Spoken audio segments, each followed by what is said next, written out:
اس نے کرب سے اپنی موٹے شیشوں والی اینک کو دیکھا اور کمرے سے باہر نکل گیا۔ باس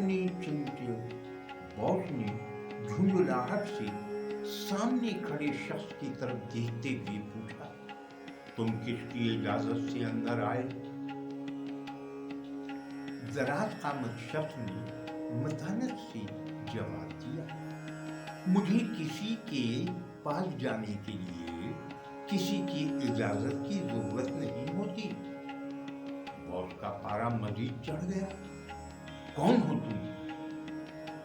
دراز قامت شخص نے جواب دیا، میں وہی ہوں جو تم سے پہلے اس دفتر کے 4 افراد کو اپنے ساتھ لے جا چکا ہے۔ باس انتہائی بدحواسی اور جھنجھلاہٹ کے عالم میں چلایا، کیا؟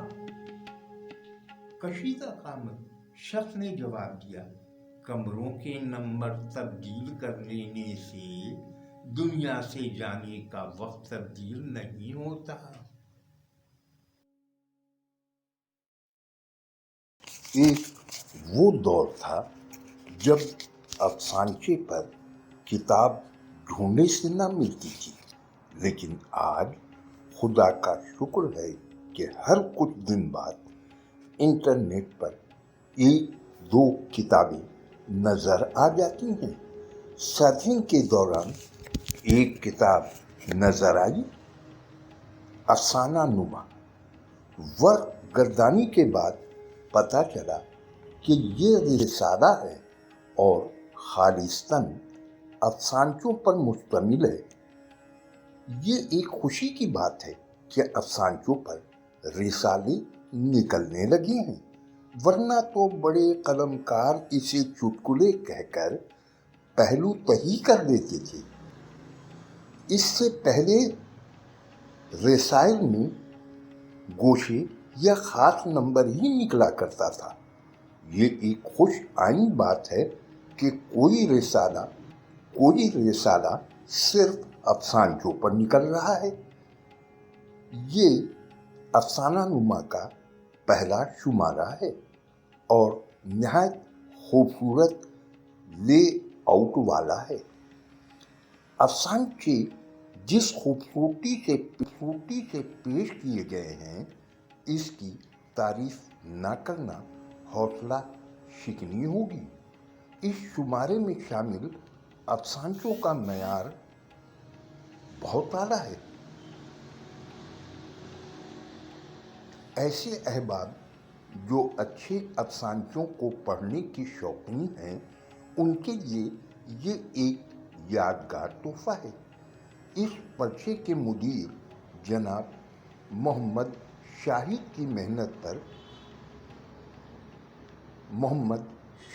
محنت ہر صفحے پر نظر آ رہی ہے۔ جنہوں نے اب تک افسانہ نما نہیں پڑھا، انہیں میرا مشورہ ہے کہ اسے ضرور پڑھیں کہ کتنے خوبصورت افسانچے شامل کیے ہیں۔ انشاءاللہ جلد ایک الگ سے ویڈیو بناؤں گا اس پرچے پر، کیونکہ یہ پرچہ پاکستانی قائرین تک شاید نہ پہنچ پایا ہو۔ یہ کمی دور ہو جائے اور پاکستانی قارئین بھی اچھے افسانچوں کا لطف اٹھا سکیں۔